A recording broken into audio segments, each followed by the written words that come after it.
어느 미국 외국인이 충청도 이발소에 이제 머리를 깎으러 갔습니다. 근데 충청도 출신도 계시지만 제가 충청도 분들이 참 온유하고 굉장히 사람이 좋습니다. 그래서 외국 분이니까 너무나 반가워서 이발소에 오면은 인사해야 되잖아요. 그래서 와시유 인사를 했어요. 근데 그 외국인이 와시유 이 말을 영어로 알아들은 거예요. 그래서 이발사가 영어를 할 줄 아나 보다 생각해가지고 와시유, 여러분 이발소에서 딱 앉았는데 앞에 뭐가 보입니까? 거울이 보이잖아요. 그래서 미러 이렇게 얘기를 한 거예요. 그랬더니 또 이발사는 이 외국분이 또 한국말을 할 줄 아는구나. 그래서 또 밀어달라는 줄 알고 싹 밀어서 놀라운 일이. 그래서 제가 이렇게 된 거는 아니고요. 저는 충청도 연기라는 아주 작은 시골 마을에서 자랐습니다. 아주 어렸을 때 누나 등에 업혀서 교회를 다니게 되었죠. 그러다 초등학교 3학년 때 목사 되기를 소망했었습니다. 저희 때만 해도 분방 공부 시간에 헌금하는 시간이 있었어요. 그 당시 저희 가정은 믿는 가정이 아니었고 또 굉장히 가난했기 때문에 헌금을 할 수 없었습니다. 근데 그 어린 제 마음에 뭐 신앙이 좋고 믿음이 좋아서가 아니라 아이들은 헌금 그때 50원 100원도 이렇게 헌금하는데 헌금을 할 수 없으니까 제 마음에는 그런 오기가 된 게 뭐냐면 하나님, 저 친구들은 그렇게 50원 100원 헌금할 수 있지만 저는 헌금은 못하지만 비록 헌금을 할 수 없지만 제 온 삶을 하나님이 가져가실 수 있으면 가져가서 써달라고 다 드리겠다고 그런 헌신을 했었는데 지금 생각해 보니까 하나님께서 그때 어린 소년이었던 그 소년의 작은 그 고백, 그 헌신을 하나님이 들으신 것 같아요. 그 작은 헌신을 하나님께서 지금까지 사용하셨어요.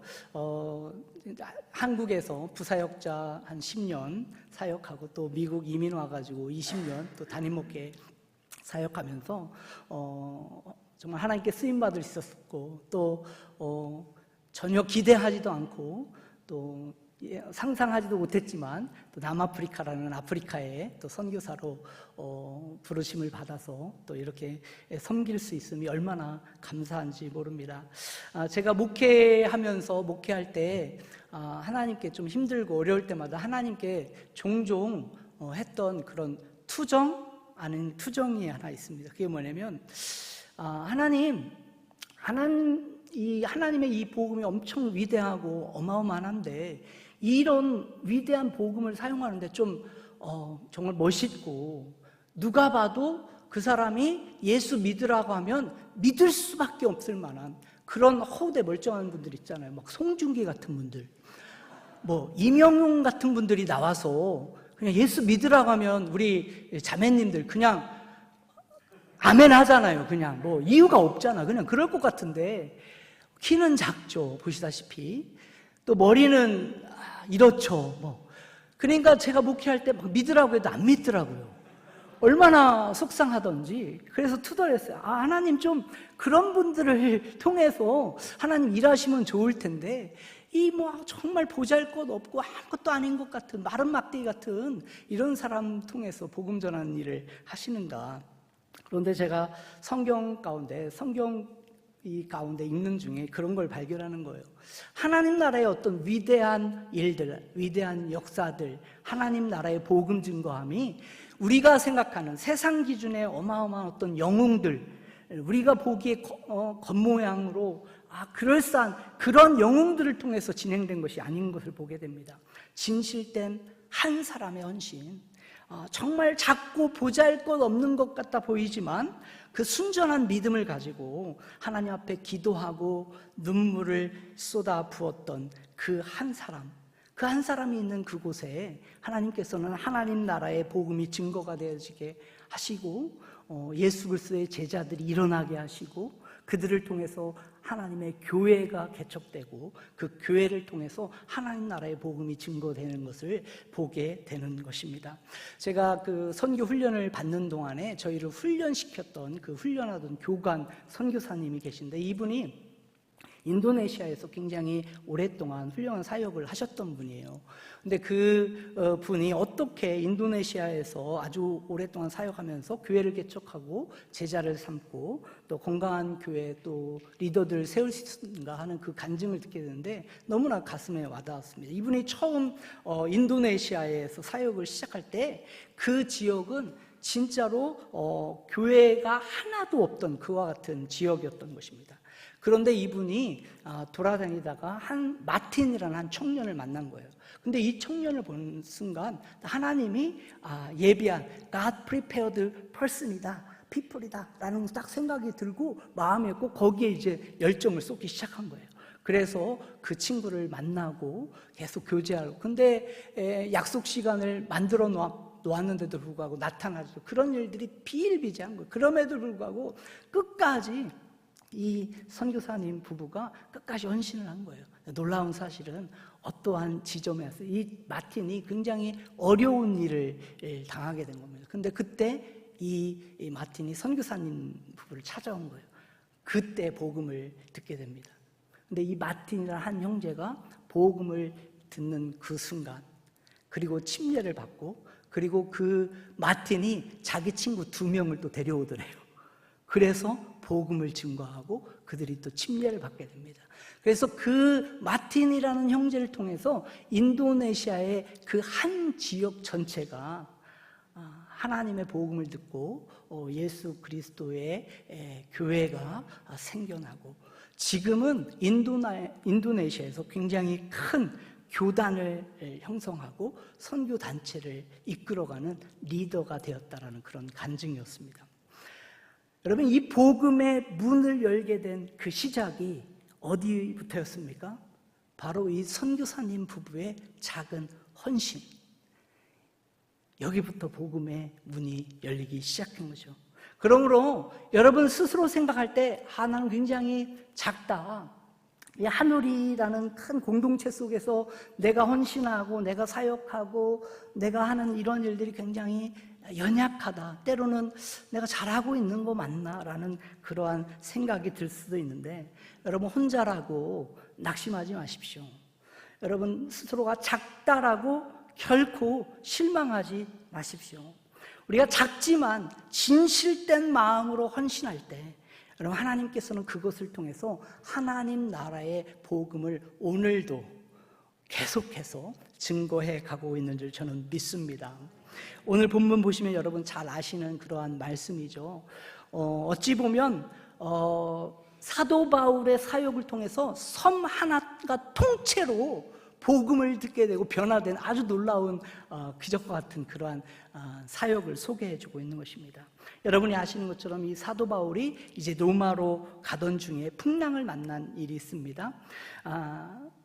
사도 바울이 예루살렘으로 올라갔다가 체포를 당하게 되죠. 그래서 2년 동안 가이사라 감옥에 있다가 자신이 이제 로마 시민권자이니까 로마 황제에게 재판을 받겠다라는 항고를 하면서 이제 로마로 후송되는 그런 과정이었죠. 그런 도중에 유라굴로라는 굉장히 큰 광풍을 만나게 됩니다. 그래서 14일간을 바다에서 헤매게 되다가 그 바다 속에 그들이 가졌던 모든 것들이 다 내장되게 되죠. 그럴 수밖에 없는 상황이 된 것입니다. 그러다가 구사일생 해가지고 이 멜리데라는 그 섬, 오늘로 이야기하는 시실리아 남쪽 98km 지점이라고 추정하고 있는 곳에 이들이 이제 구조되게 된 것이죠. 섬을 도착했는데 다행히 원주민들을 통해서 사도 바울 일행이 구조를 받게 된 것입니다. 근데 그 과정 속에서 사도 바울이 했던 아주 귀한 한 행동이 있어요. 여기에 우리가 좀 주목할 필요가 있는데, 오늘 3절 말씀을 같이 한번 읽어보실까요? 3절 같이 한번 읽어봅니다. 시작.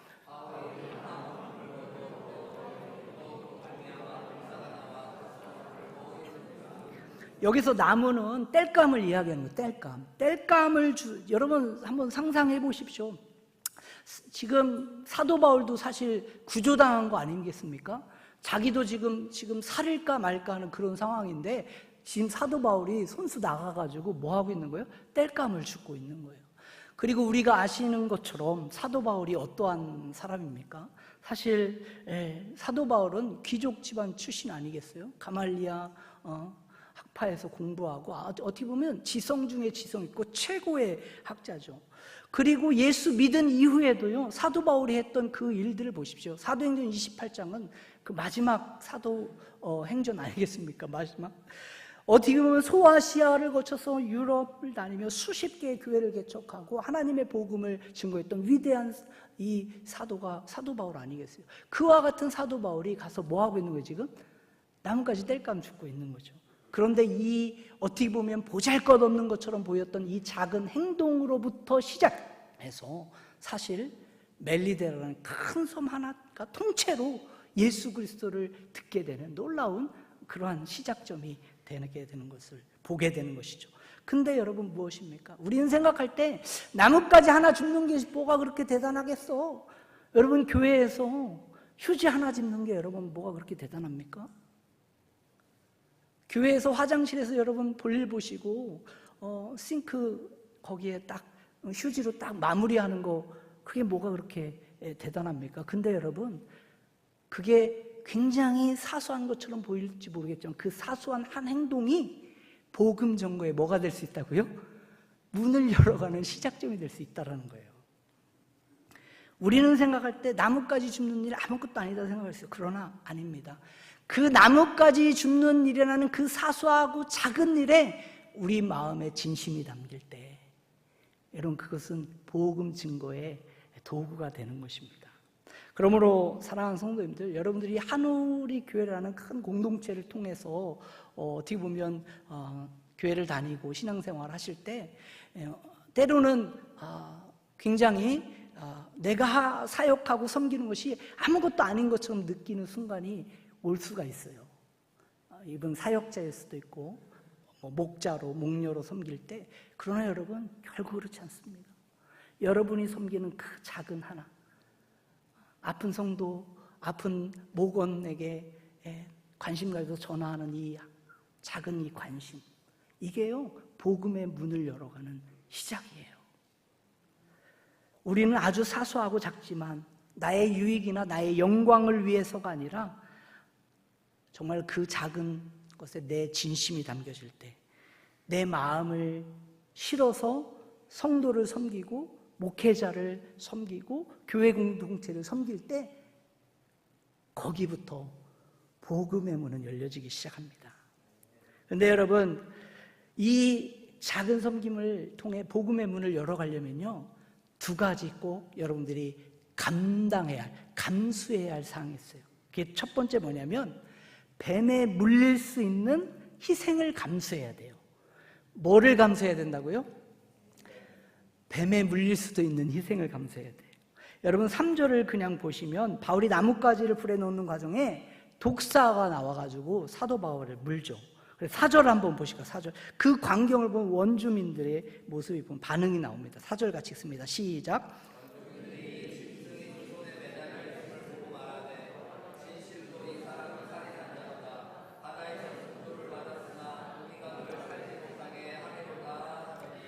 자, 지금 이 사람은 뭔가 나쁜 짓을 해서 살인을 했는 사람이야. 그러니까 반드시 지금 독사에 물렸으니까 죽을 거야. 막 손이 시커멓게 프로팅팅 변해가지고 이제 곧 죽게 될 거야 라고 생각. 왜? 이게 심판이야 라고 생각했던. 근데 여러분 사도 바울이 뱀에 물렸는데 죽기는커녕 아무렇지도 않은 거예요.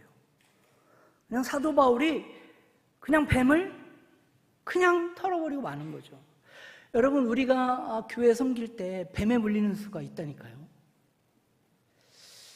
표정들을 보니까 전혀 한 번도 안 물리신 것 같은 표정인데 이분 목사도 뱀에 물리는 수가 있습니다. 그런 수가 많아요. 그런데 문제는 뭐냐면요 뱀에 물리는 게 중요한 게 아니에요. 제가 목회하고 신앙생활 해보니까 여러분 뱀에 안 물릴 수가 없어. 뱀에 물리는 것은 어떻게 보면 당연한 거예요.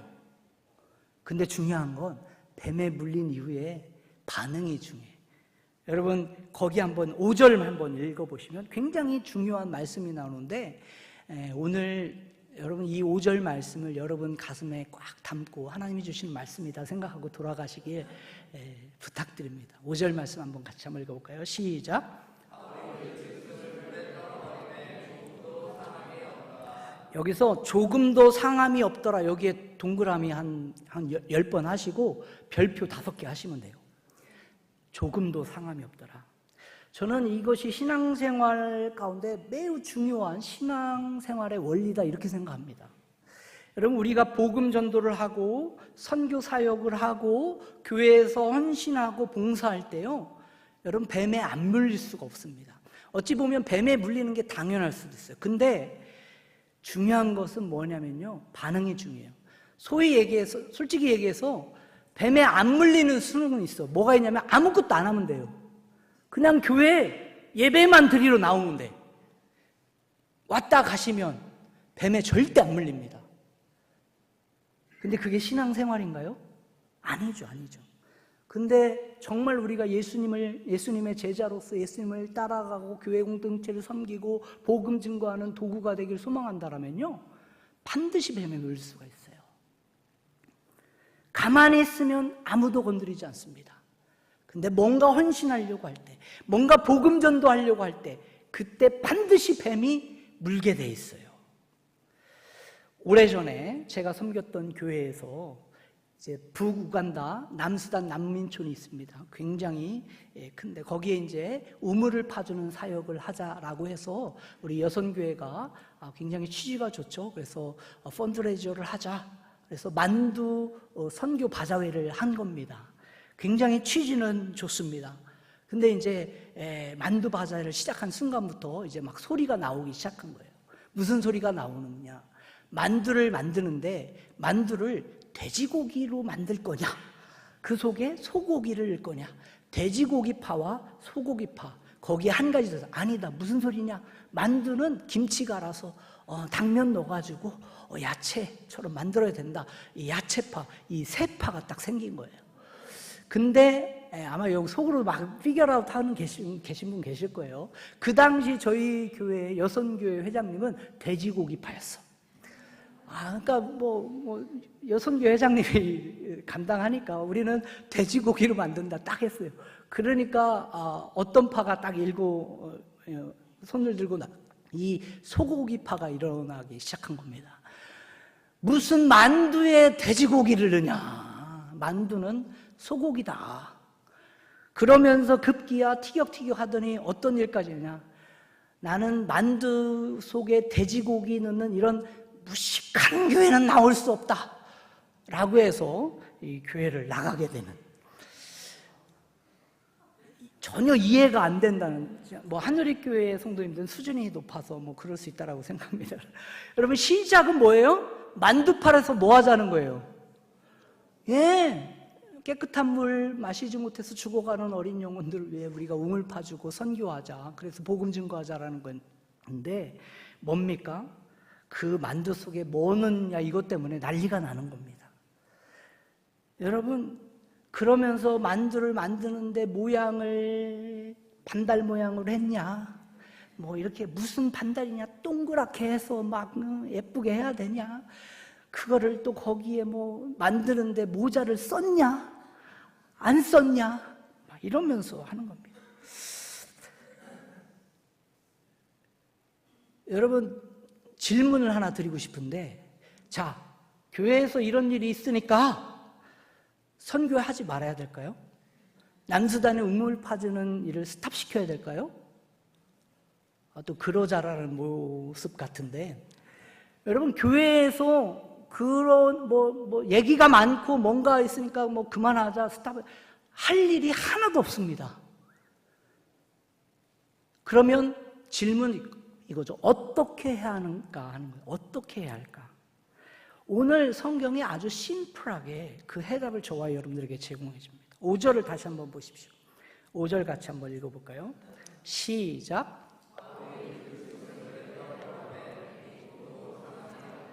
자, 그 짐승을 불에 뭐 했대요? 여러분 뱀에 안 물릴 수는 없는데 물리면 어떻게 하시면 되냐? 그냥 뭐 하면 된다고요? 여러분이 그냥 떨어버리면은 기억을 못하니까 손을 한번 들어보셔. 오른손을 들고 뱀에 물리면 그냥 뭐 하라고요? 떨어버리면 되는 거예요. 잘하시네. 다시 한번 해볼까요? 뱀에 물리면 어떻게 하라고요? 그냥 떨어버리면 되는 거예요. 여러분, 뱀에 물리면 그냥 떨어버리면 됩니다. 근데 뱀에 물렸다고? 목사님, 그거 아세요? 김 집사가요, 돼지고기 넣는 만두도 아니래요.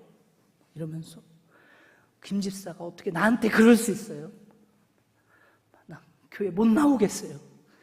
이러면 힘들어지는 거예요. 여러분, 그냥 뱀에 물리면 뭐 하시면 된다고요? 그냥 하면 안 된다니까요. 그냥 안 떨어버리려고 작정을 하신 분들이 몇 분 계신데, 뱀에 물리면 뭐 하시라고? 그냥 이제부터 제가 우리 이대선 목사님에게 확인을 하도록 하겠습니다. 여러분, 뱀에 물릴 수 있습니다. 어떻게 보면 물리는 건 당연한 것이죠. 근데 물리면 뭐 하시면 된다고요? 그냥은 안 된다니까요. 떨어버리세요. 제가 질문 하나 드릴게요. 자, 여러분 오늘 교회 예배드리러 오시는데, 예배드리러 오는 예배당 입구에 누가 똥을 한 무더기 싸놨어. 질문 들어갑니다. 그 똥 누가 치워야 될까요? 역시 한우리교회는 다릅니다. 우리 이대선 목사님의 훈련받은 분들은 달라요. 자, 내가 치워야 된다. 거기까지는 좋습니다. 근데 문제는요, 이민교회, 우리 한인교회 성도님들이 거기까지 잘하죠. 당연히 내가 치워야죠. 근데 그 다음이 문제야. 목사님, 그거 아세요? 오늘 내가 교회 갔는데 어떤 인간이 똥을 한 무더기 싸놔가지고 내가 그거 치웠잖아. 김집사 그거 알아? 내가 오늘 교회 갔는데 어떤 인간이 똥 한 무더기 싸놨잖아. 그거 내가 치웠잖아. 이러면 어려워지는 거예요. 여러분, 정답을 알려드릴게요. 누가 치우냐? 성숙한 사람이 치우는 거예요. 성숙한 사람이 치워. 근데 치우고 뭐 해야 되냐? 역시 한우리교회는 다릅니다. 치워놓고 여러분 딱 하면 교회에 누가 똥 싸놨는지 안 싸놨는지 알 수 있어요, 없어요? 근데 치워놓고 안수 집사님 그거 알아? 그거 내가 치웠잖아. 그러니까 그 다음날 다 교회에 똥 쳤대. 그러면서 이제 회의가 열려야 돼. 이거 어떤 놈이 똥 쌌냐? 이거 잡아내라. 그 다음에 중요한 거는 이게 지금 한국 사람 똥이냐? 이거 히스패닉 사람 똥이냐? 이거 잡아내야 돼. 그러면서 급기야 교회 CCTV 달아라. 무슨 소리냐? 어떤 교회는 갔더니요, 목사님이 치워야죠. 무슨 소리예요? 그거 안수 집사님이 치워야죠. 그러면서 싸우기 시작하는 거예요. 여러분, 교회에 똥 한 무더기 싸는데 그거 가지고 회의하기 시작하면요, 그때부터 이제 그냥 뭐 하면 돼요? 그냥 치워놓고 뭐 하시라고? 치운 다음, 그 다음이 중요하다고요. 치워놓고 할렐루야, 오늘 설교 끝났어요. 하산하셔도 될 것 같습니다. 그러면 되는 거예요. 오늘 6절 보시면 사도 바울이 뱀에 물렸지만 그냥 떨어버리고 조금도 상함이 없게 되니까 6절에 원주민들이 반응이 나와요. 이게요, 복음의 문을 열어가는 열쇠예요. 같이 한번 읽어보실까요? 시작.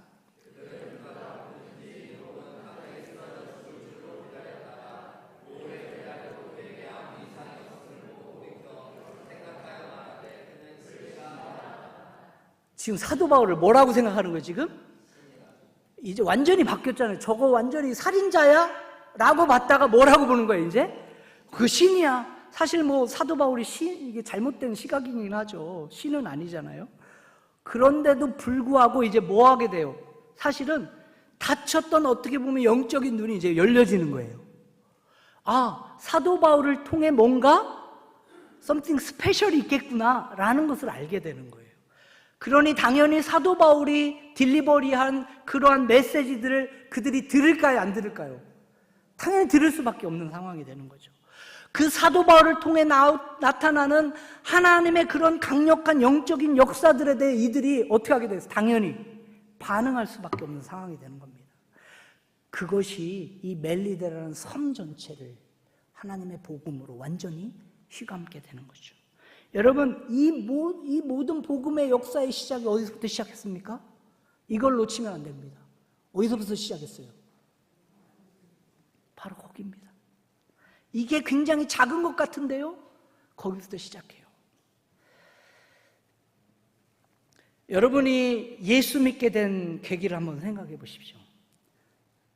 나는 예수 믿었는데, 목사님, 저는요, 예수님이 어느 날 갑자기 좋아져서 나 예수 믿기로 작정했습니다 라고 하시는 분 있습니까?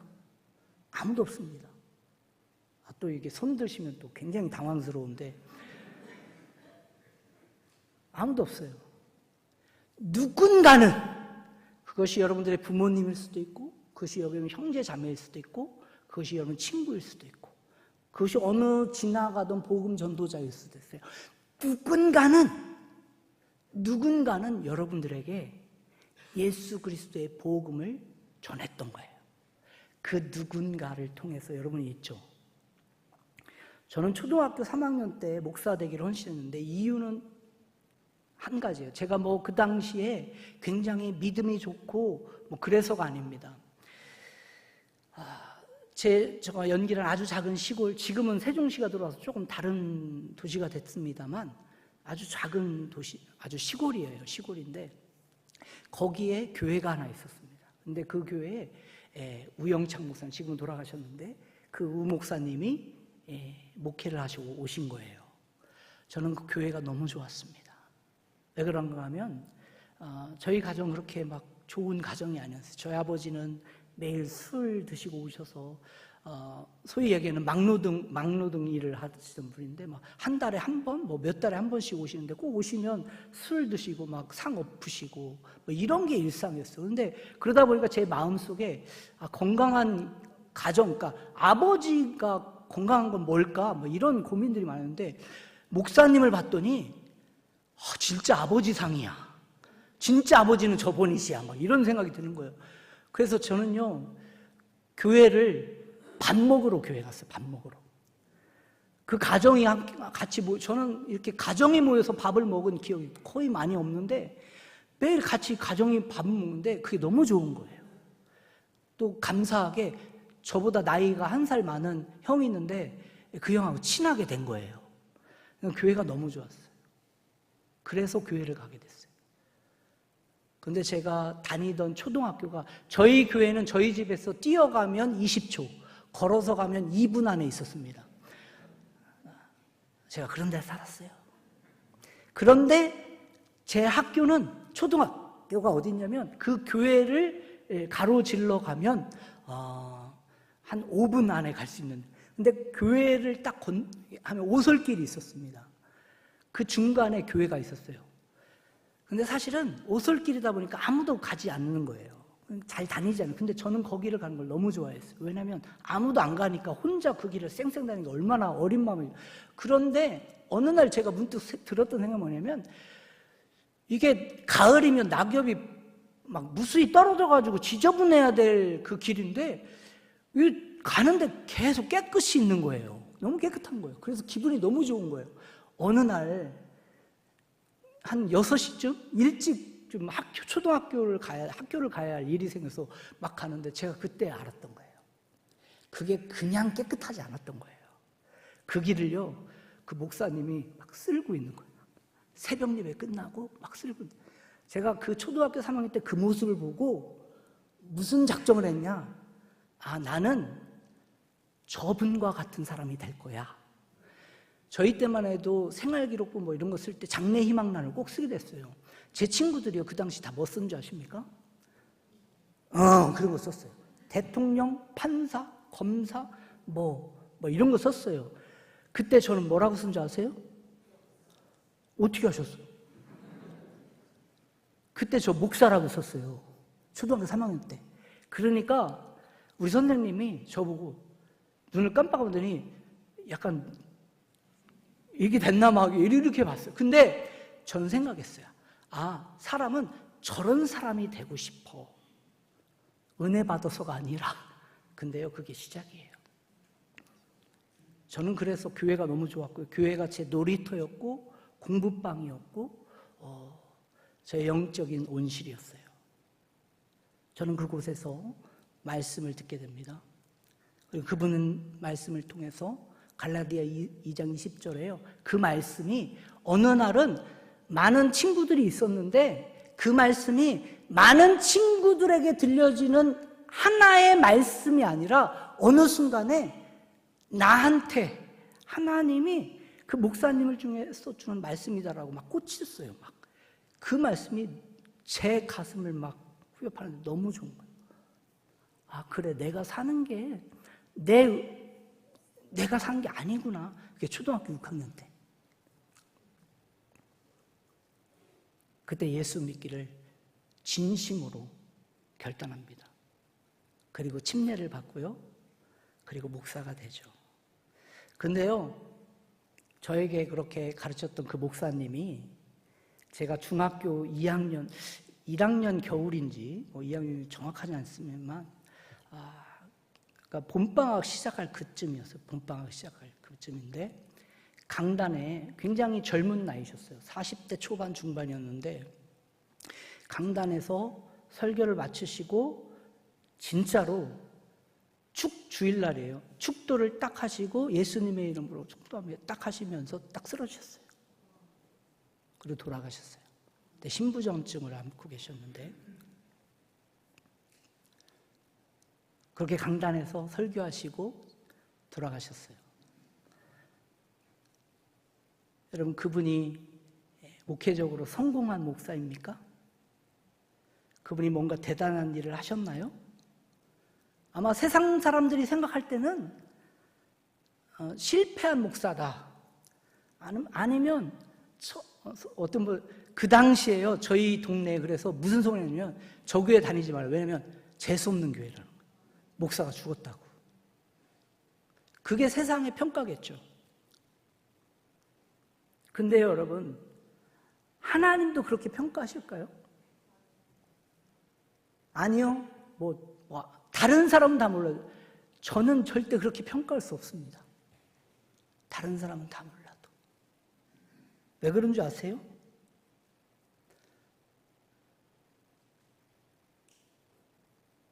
저는 그 목사님의 삶을 통해 그 목사님이 전해준 그 복음의 말씀을 통해 그 정말 보잘것없고 어떻게 보면 저는 어렸을 때 희망이라는 단어를 생각해 본 적이 없어요.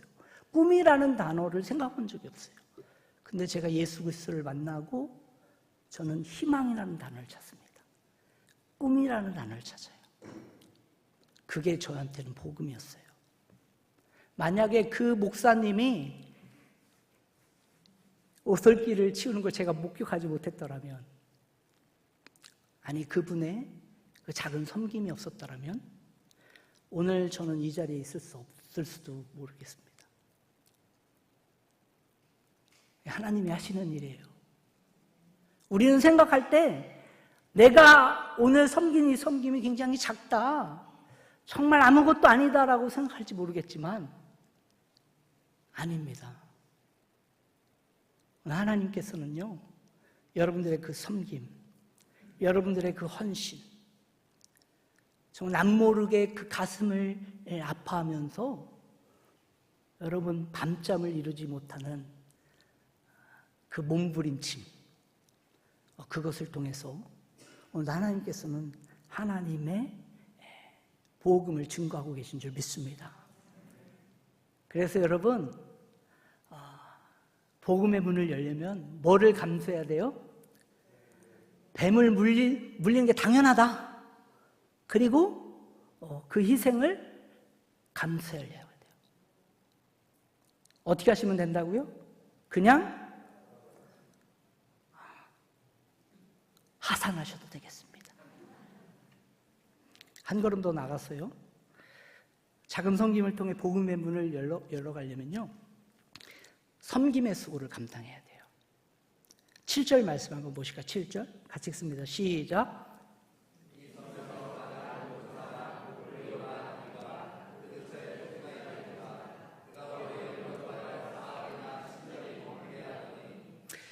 아마도 바울의 이러한 일들이 그 섬의 가장 높은 그런 행정가에게 전달된 거죠. 그게 보블리오인데, 그가 이 소식을 들으니까 사도 바울 이름 추정, 왜 그런가 하면 그 보블리오의 아버지가 열병과 이질에 걸려 지금 누워있는 거예요.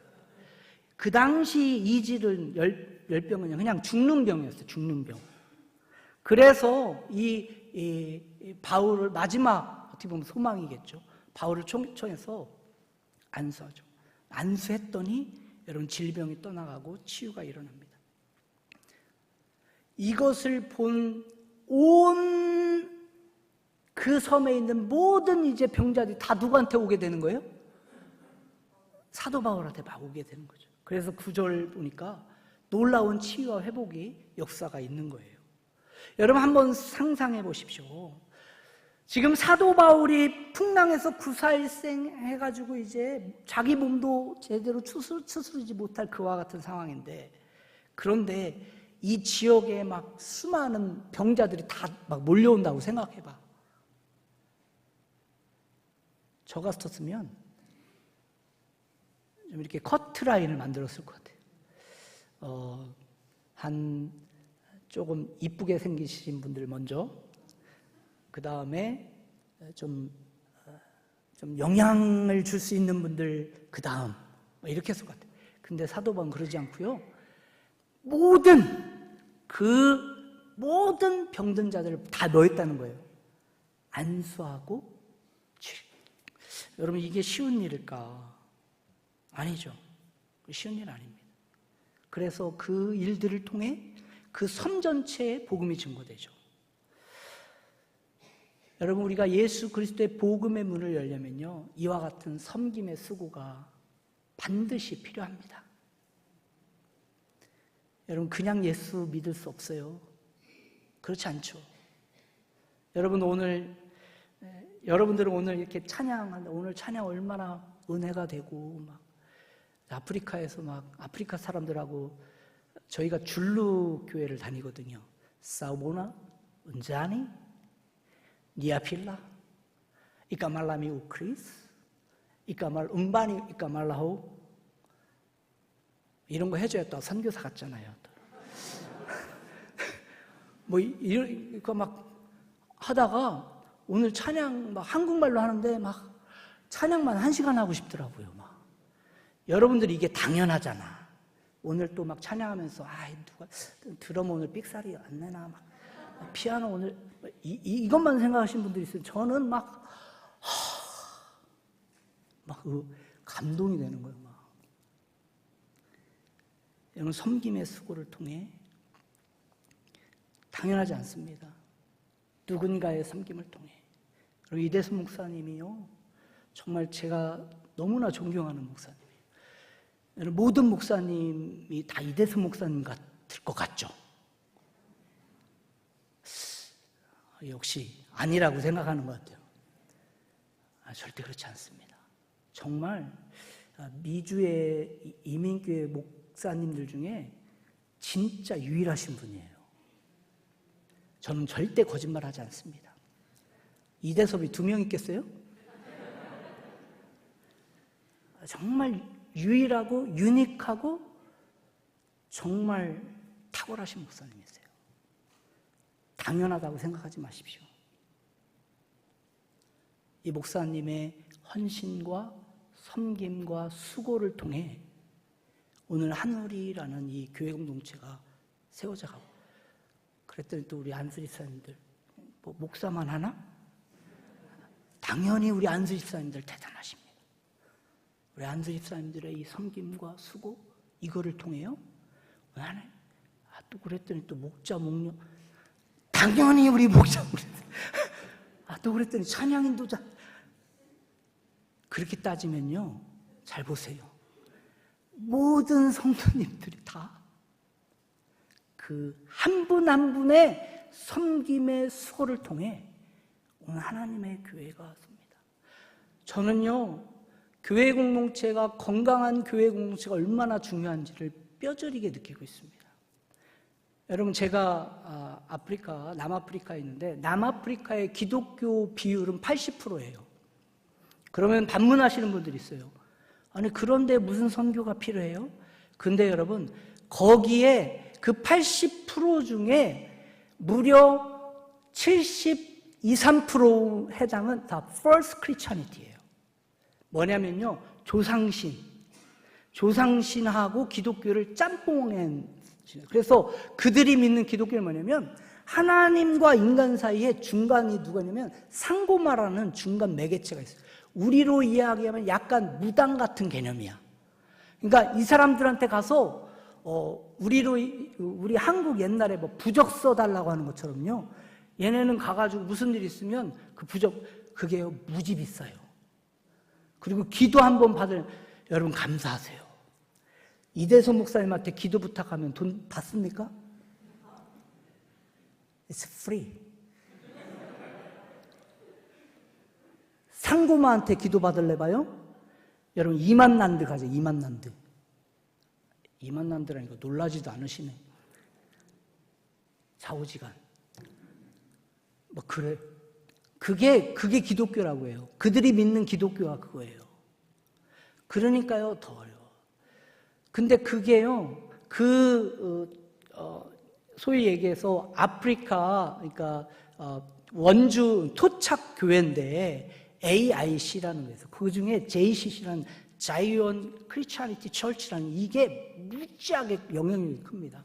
그래가지고요, 전도하다 보면 너 교회 다니냐? 그럼 다 교회 다닌대. 그러면 너 예수님 믿냐? 거기도 다 예수님 믿는다고 해요. 근데 그들이 믿는 예수님 뭐냐면요, 예수님이 그 상고마 같은 그 조상 중에 훌륭한 하나의 조상으로 생각하는 거예요. 그러니까 믿는다라고 생각하죠, 당연히. 걔는 조상을 믿으니까. 그러니까 넌 그러면 예수를 팔로우하느냐? 라면 이제 그때부터 이제 시작되는 거예요. 10이면 9명은 다 아니에요. 그냥 조상이지. 그런데요, 그렇기 때문에 이 건강한 교회 공동체가 얼마나 중요한지 몰라요.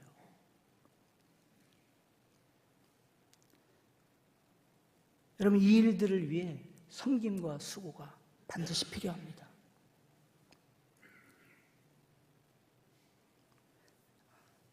저는 2004년 7월에 알래스카에 사역하게 됐습니다.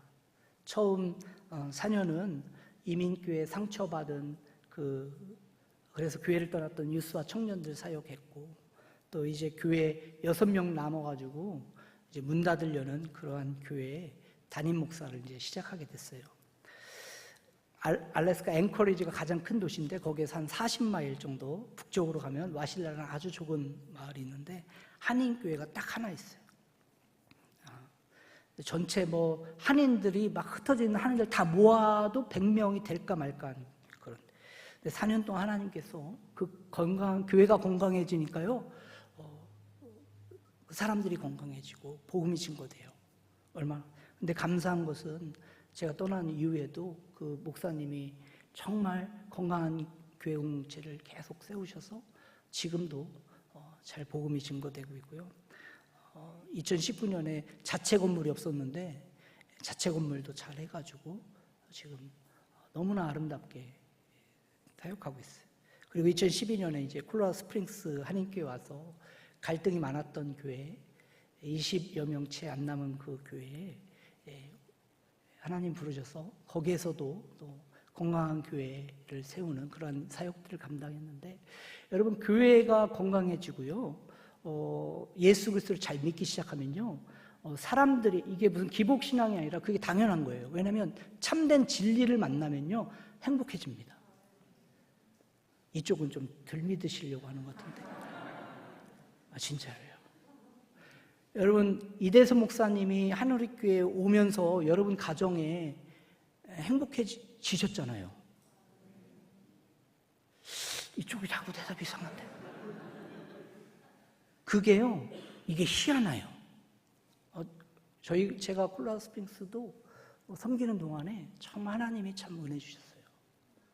그래서 사람들이 예수 그리스도를 만나게 되고 변하게 되고 얼마나 감사한지 몰라요.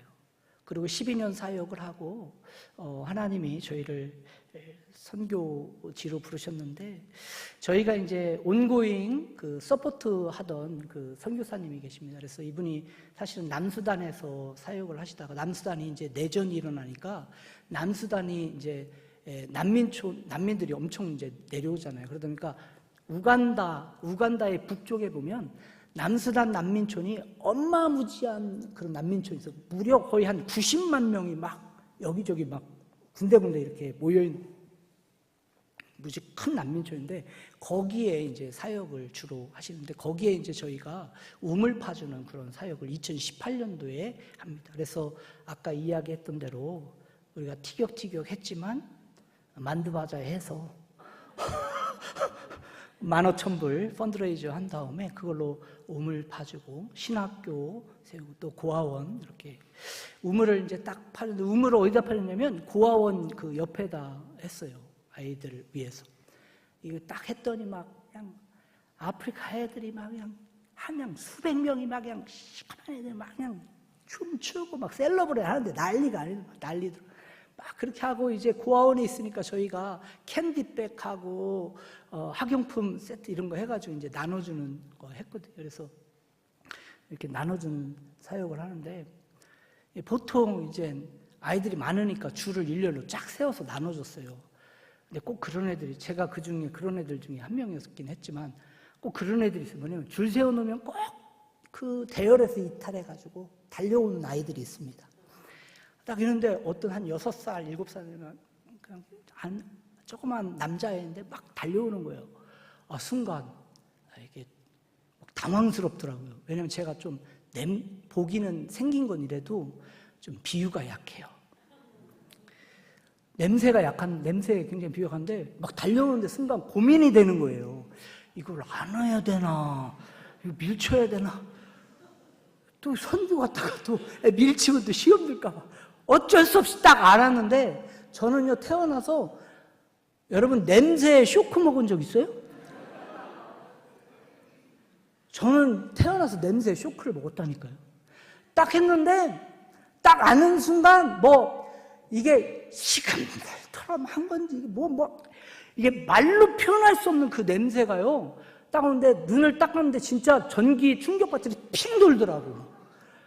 그래가지고 제가 딱 앉는 순간 하고 여기 사이로 내려놨어. 빨리 가라.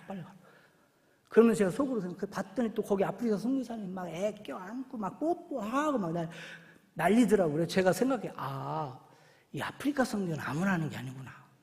나는 절대로 아프리카 선교 못한다. 막 이렇게 생각을 했었어요. 그렇게 이제 사역을 마무리하고 이제 돌아왔죠. 근데 2020년 12월 저희가 18년 4월인가 5월에 갔는데 한 1년 반쯤인데 거의 19년 12월쯤 되죠. 이 선교사님이 카톡으로 장문의 편지가 왔어요. 내용은 뭐냐면 이런 겁니다. 이분이 폐암 4기 판정을 받은 거예요. 그래서 이제 한국에 돌아가야 된다는 거예요. 근데 그때부터 사실은 마음에 부담감이 생기는 거예요. 미국에서 목회하면서 나름 괜찮았습니다.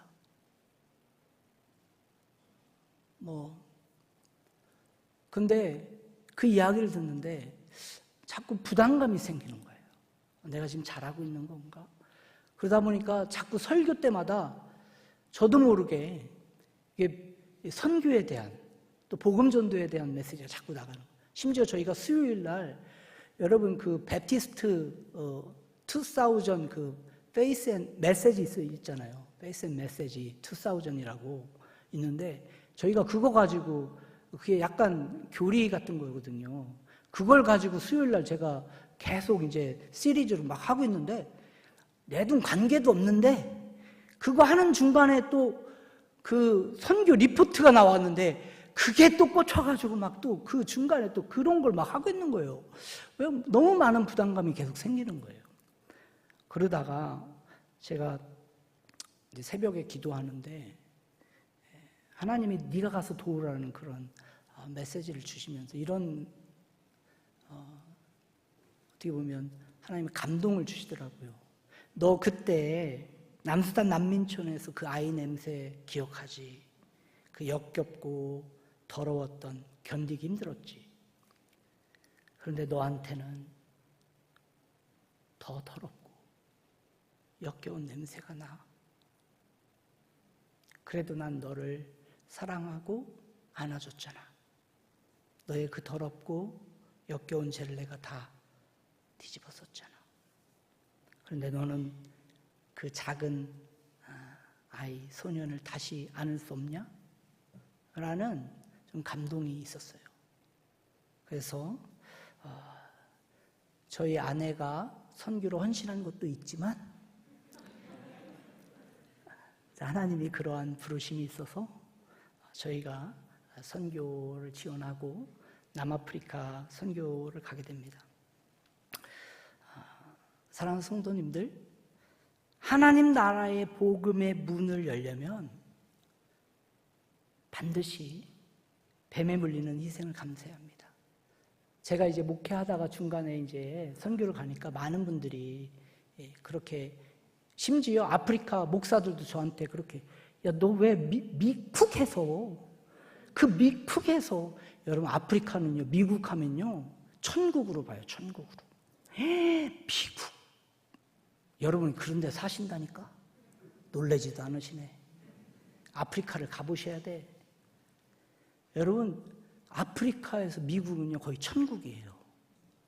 근데 거기서 목회하던 목사가 왔다니까 그 아프리카 목사도 저한테 그러더라고요.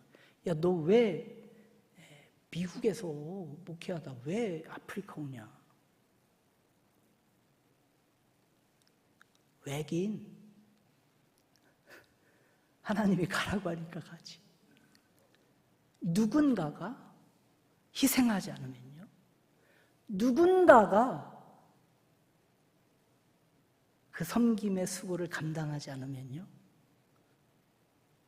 복음이 문이 열려지기 어려운 겁니다. 그래서 하나님은요, 오늘도 그 누군가, 그 한 사람이 여러분이 되기를 초청하십니다. 한 영혼을 품고 그 영혼이 복음 듣고 예수 그리스도 앞에 나오기를 간절히 소망하는 한 사람. 그래서 그 사람을 찾아가서 그 섬김과 수고를 감당해낼 수 있는 사람.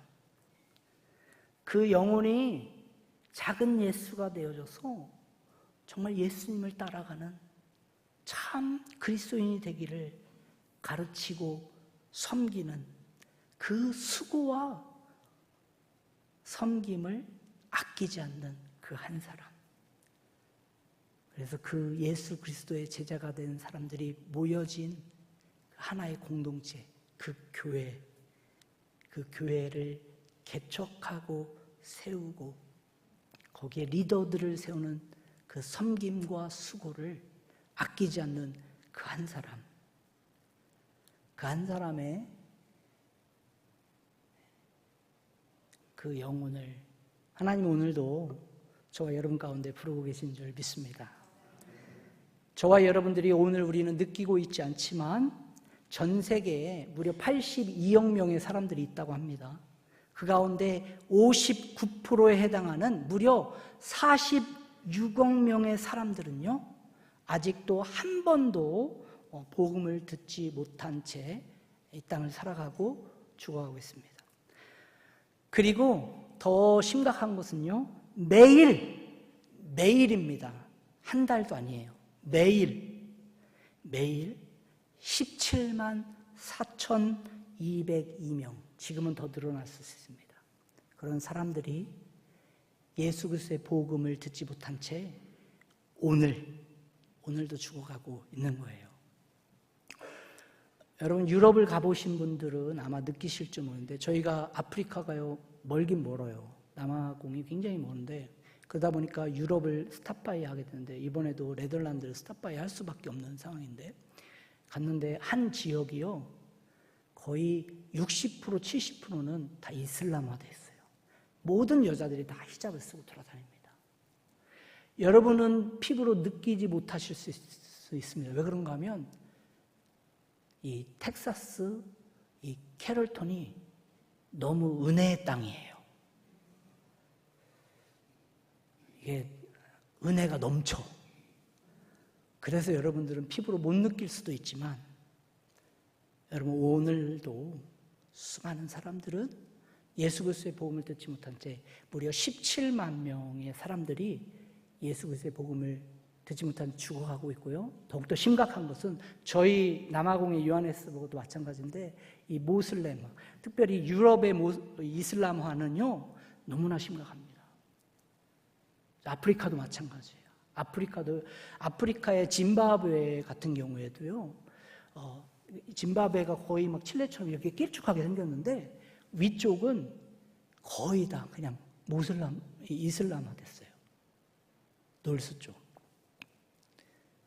너무나 심각한 상황 가운데 있습니다.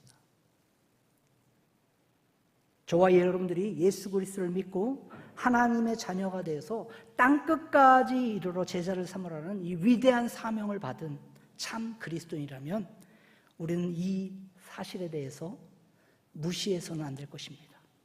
그리고 이 사실에 대해서 더 이상 침묵해서도 안 될 것입니다. 우리 가운데 어떠한 희생, 어떠한 수고가 따른다 할지라도 여러분 우리는 이 사명의 부르심에 응답해야 할 책임이 저와 여러분들 가운데 있다고 저는 믿습니다. 사랑하는 우리 한우리 성도님들, 정말 예수 그리스도의 복음의 문을 열어가는 여러분 한 분 한 분들이 다 되어지기를 주님의 이름으로 간절히 부탁드립니다.